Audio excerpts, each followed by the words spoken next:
It's one of those moments, we all have those moments in our lives where, we're trying to remember where we were when certain events happened. Where were you when JFK was shot and killed? Where were you when Challenger blew up? I mean, all those events, but the one event I really remember is where I was on the morning of September 11th in 2001. I was just getting dressed, ready to go to work. And at that time, I was working with KSL Radio. I was overseeing their news and programming. And I heard Amanda Dixon come on at about 6:45 and say, a plane has run into the World Trade Center. And at first, a lot of people thought, well, maybe it was a small plane and the pilot, became disoriented and ran into the building. And as we continued to watch it, and then I remember turning on the TV about a second or two before a second plane came into the other tower. And I said, something's going on here, something's not right. So I got dressed real quickly, headed into the radio station, and began our continuing coverage. And as the day went on, just things got worse and worse and worse. We heard about what happened at the Pentagon. We heard about what happened in Pennsylvania. And we were on continually, no commercials, just continuous coverage all day. And then I think it was around noon, 1 o'clock maybe, and I may have the time off a little bit, but I remember when the buildings collapsed. The first one went down, and we were all aghast. We all went, oh, we couldn't believe it. We saw it before our own eyes, and we couldn't believe it. And then the second building came down, and it was just a moment that you will not forget. And you heard all these stories, and of course, working in the news, we had people calling us. We were calling people, trying to find out exactly what was going on. But I think the thing I remember is the confusion at first. What exactly was going on? Were we under attack? What was happening? And people were saying, okay, where is President Bush? Is President Bush in trouble? Of course, we knew he was in Florida in that famous scene where he was in front of the school children, and his chief of staff, Andy Card, came up and whispered into his ear, and you could see in his face something had happened, but we didn't know exactly what it was yet. And he was told, and he didn't want to panic.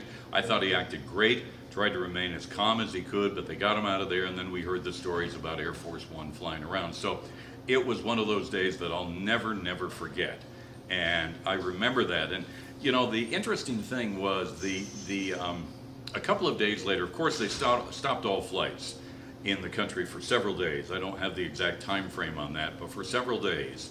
And I remember walking out the next day, and it was a beautiful fall day here, as it was in New York at the time. And I remember walking outside the next morning, and everything was quiet.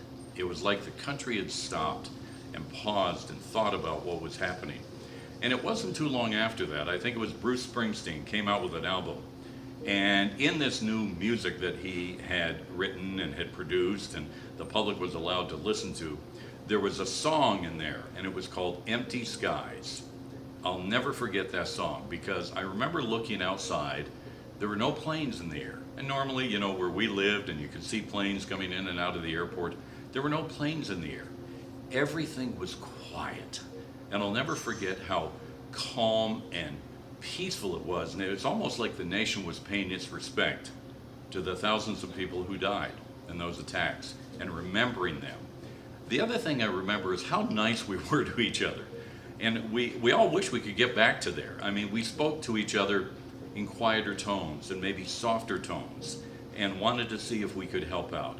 And then we started to realize how large of a disaster and a tragedy this turned out to be. And America went to work. America, at that time, became united. Now, we weren't united for a very long period of time, because then the debate began over what we should do and how we should respond. But for a brief period of time, we were united. And we were trying to figure out what happened and what we could do to help everybody, all our neighbors, all our friends. We had heard people who were headed back to New York to help out, and everybody, the heroes that developed and that had happened, the heroes who stepped up and said, I will help America. I'll never forget that.